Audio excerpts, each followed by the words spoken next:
Another missile test by North Korea. 4 long-range cruise missiles were fired. A repeated scenario in response to U.S. joint war games. But is this time different? North Korea says it is. And the U.S. and its regional allies believe these missiles are being developed with the intent to arm them with nuclear warheads. In this edition of the program, we will look at why the U.S. is ramping up military pressure instead of diplomatic overtures on Pyongyang, and why it is content in doing that knowing that North Korean missiles are capable of reaching the U.S. mainland. First, let me introduce our guest for this edition of the Spotlight. William Jones from the Executive Intelligence Review joins us from Leesburg.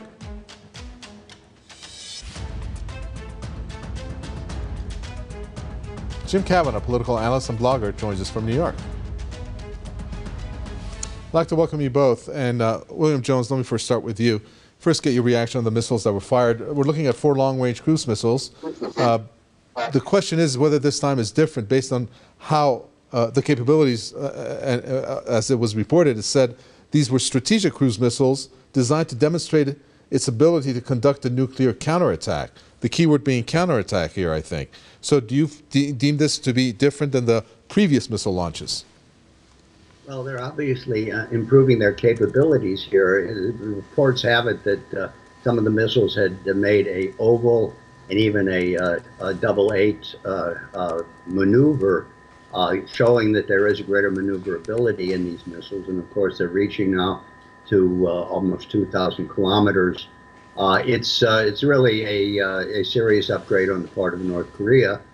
And as the situation becomes more tense, directly after the maneuvers between Japan, South Korea, and the U.S., where the U.S. is doing significant upgrading in the Asia-Pacific region generally, aimed at North Korea, but also against China, this has created a great deal of tension where the North Koreans typically react by trying to show some of their capabilities. So I think there is an increased tension, there's increased capability that North Korea is now showing, but I think they're doing it in a context in which the tensions are being fed by U.S. policy in the region, which is increasingly more pushing the military rather than diplomatic solution to the problems, especially the problems with the DPRK. So you're seeing a relationship there between the U.S. militaristic approach towards the region and the number of missiles or the times the missiles are being launched by North Korea?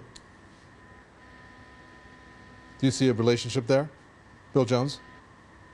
Well, I'm sure they are trying to utilize the maximum capability that they actually have there.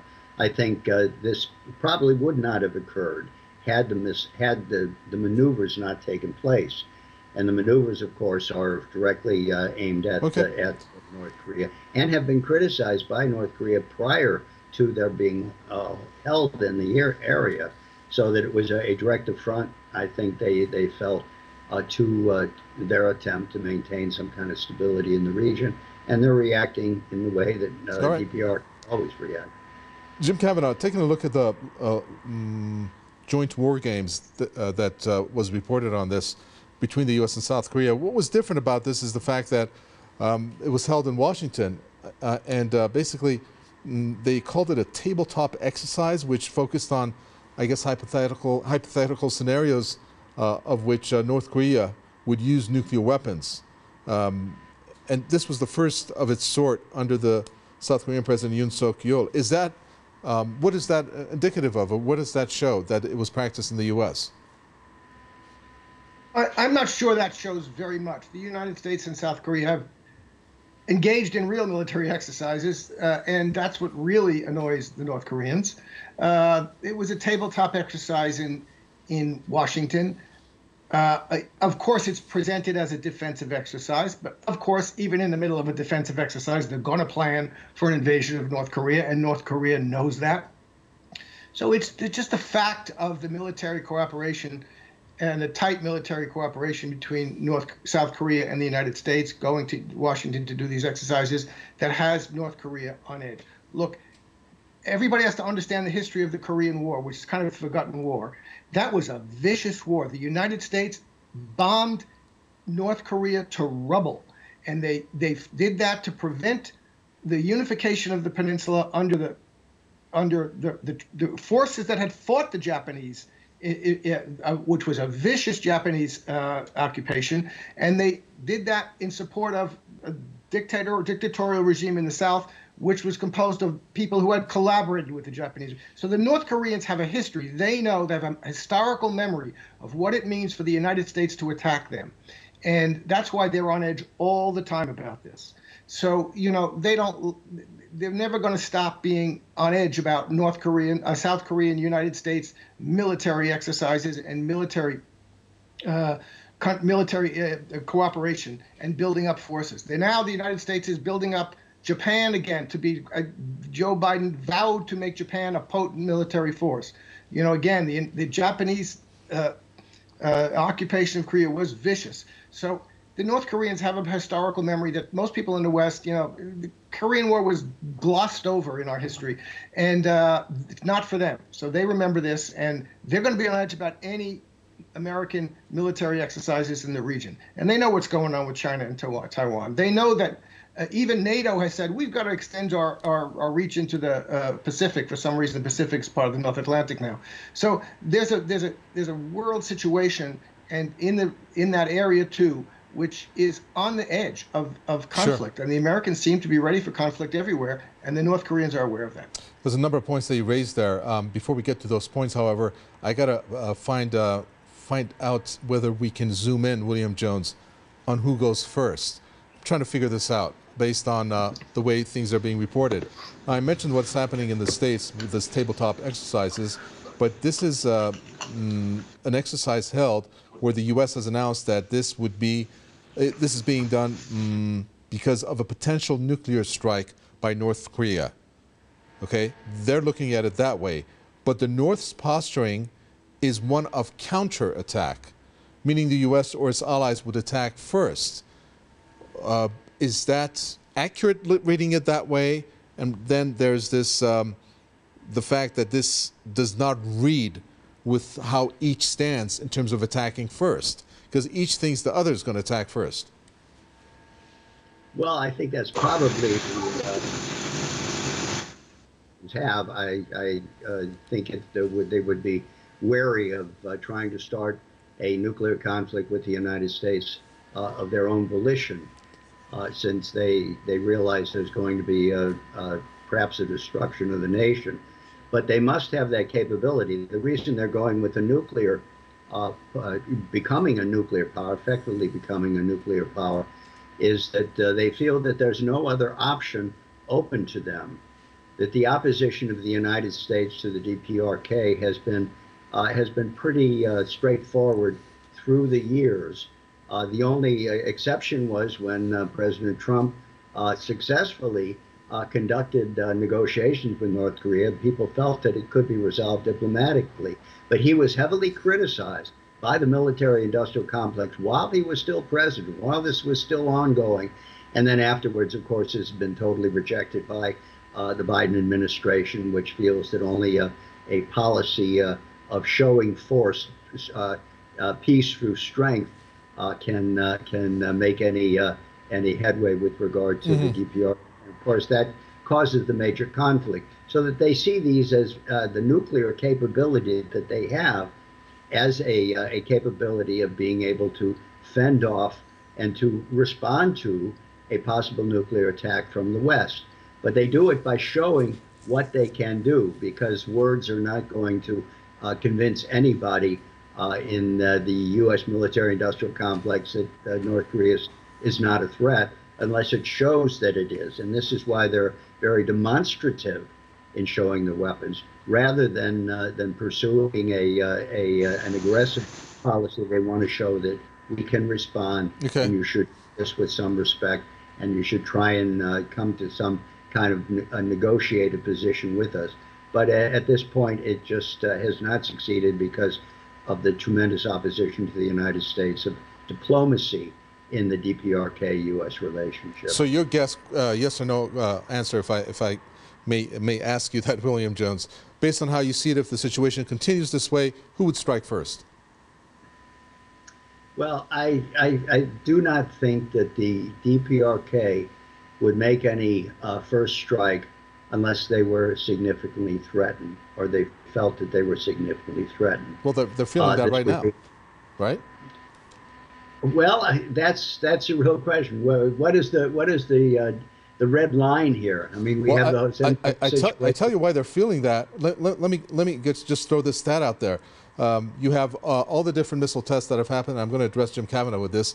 Jim Kavanaugh, you have all these missile tests that North Korea has executed throughout the years, and then boom, 2020. I'm sorry, I shouldn't say that. I shouldn't use that word. Then you have the year 2022, and you have 72 of them. You had 22 missile tests in a span of 3 days. I think they're feeling threatened, or they're trying to say something. What do you think? What do you make of that? And this happening during the tenure of the current U.S. President Joe Biden? Well, I think they are trying to demonstrate that if we get hit, we can impose serious damage on those who come after us. Look, they have certain problems with this. They did demonstrate some maneuvering capabilities with these cruise missiles, but they're still saying they're not yet capable of carrying nuclear weapons. The nuclear weapons, ballistic missiles they have are still liquid fuel missiles, which means they cannot be readied very quickly. The United States knows what's happening there. If North Korea were to start fueling up their ICBMs for an attack on someone, the United States would know it. Can they?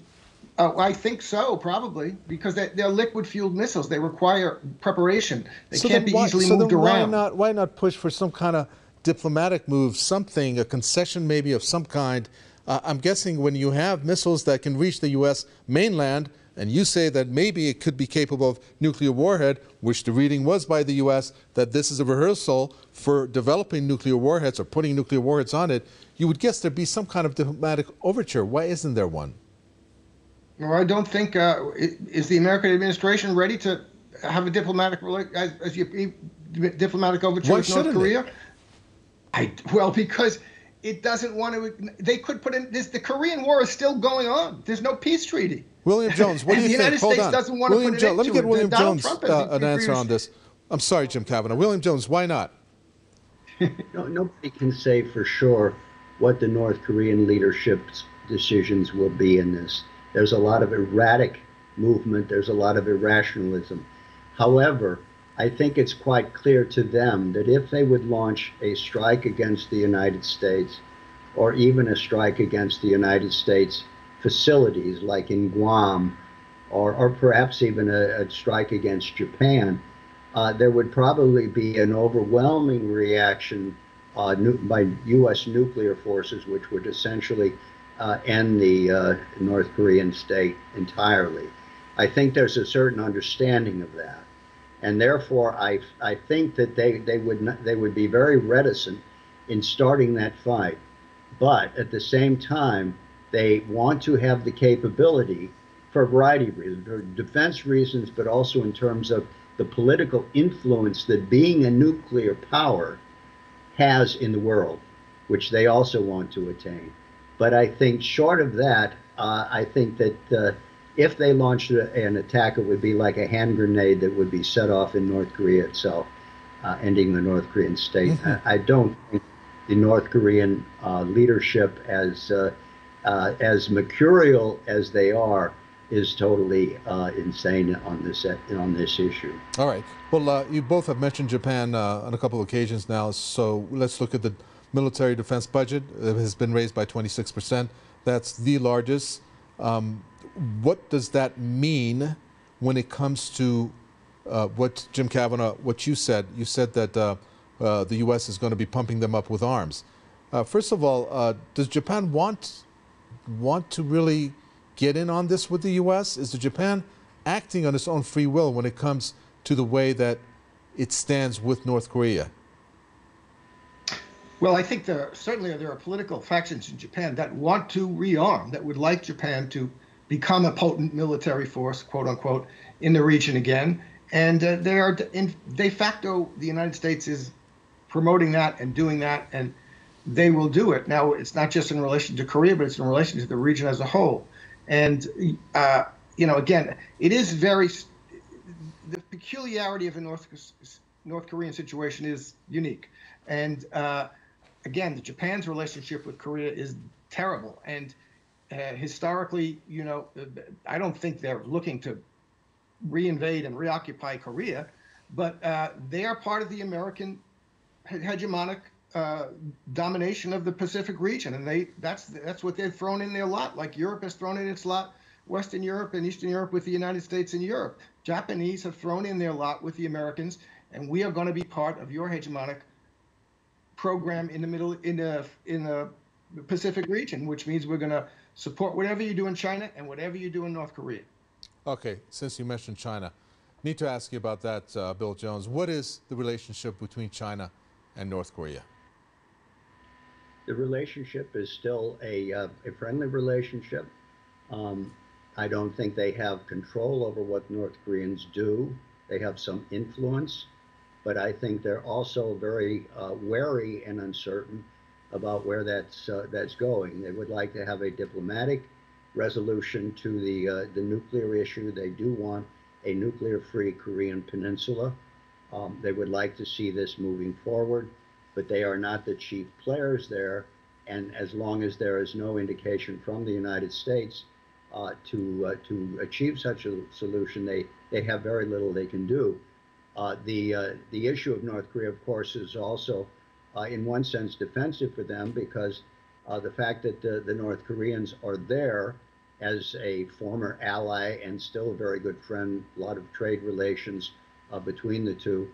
This is also preserves a buffer in many respects against Japan in particular, which is becoming more hostile, at least in the defense area, and even South Korea, which still maintains very good relationships with China, but is also being wooed by the United States to join in some kind of alliance, perhaps of a military character, aimed against China.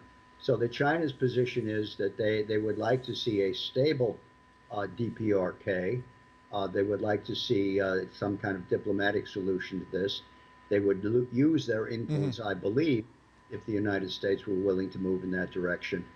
But they do not want a military conflict on the Korean Peninsula, because this would be very disastrous. Jim Kavanaugh, I asked you about the number of missile launches that North Korea did in the year 2022, which was the most, 70, compared to the previous years.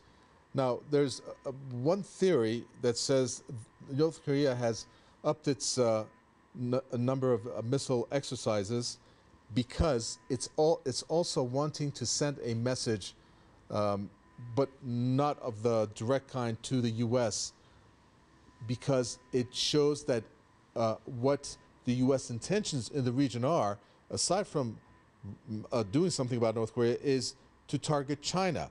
So with these exercises increasing to the point that it has, this may make the U.S. think twice about a military engagement in the region. Do you think that's the type of message that North Korea has sent to the U.S.? Does the U.S. see it that way? Well, I'm sure the U.S. does see it that way, in the sense that the U.S. would like to know that there's no side action here that's going to come from North Korea if they get into a conflict with China, which very well might happen. And by the fact of doing all this testing, and I think the main reason North Korea is doing all the testing is because it's doing a lot of development of new weapon systems, and it wants to make sure they work, and it wants to demonstrate to the world that they work. But the side effect of that is that it puts the United States in a position of having to think twice about. That's why the United States would like to get rid of this North Korean issue before they take on China in any way. I'm sure they'd like to do that, like they want to get rid of Syria and Iran, Syria and Libya before they take on Iran. So there's a lot of things going on in that respect, but the main reason the North Koreans are doing it, I think, is because they want to develop their systems, and they need to develop their systems, which aren't completely developed. And the United States does need to worry, at least, what we have to take account if we're going to have military action with China. Will the North Koreans come in, and will their missiles be part of the package that we have to deal with in such a conflict? All right. Final question. Unfortunately, I have so many, but final question, Bill Jones, goes to you. This is an odd request, to say the least, when the U.S. holds China responsible for North Korea's multiple missile launches. It's even asked China and Russia to pressure North Korea to stop. I mean, Really? Do you think that the U.S. even, well, I mean, hey, you got to give it to the U.S. You know, they're asking what they cite as a number 1 and 2 national security threats to please do us a favor and stop North Korea from launching these missiles. How do you view that U.S. request from both China and Russia? In under a minute, please. Well, why would they help the United States in any sense in this issue when Russia, of course, is under attack by the United States, and where China has been a target of hostility from the U.S., in which the Taiwan issue is now being played with. It's not a situation in which you have a whole lot of trust between these countries. Okay. In other circumstances, perhaps there would be cooperation if you were working towards like a security architecture in the Asia Pacific. They would work together. But to the extent that the U.S. has named Russia an enemy and also China as an enemy, you're not going to get too many favors out of them. Indeed. Thank you very much for that. William Jones, Executive Intelligence Review from Leesburg. Jim Kavanagh, political analyst and blogger from New York. Thank you. With that, we come to an end for this edition of The Spotlight. From Mika Vatahwe and the team, it's goodbye.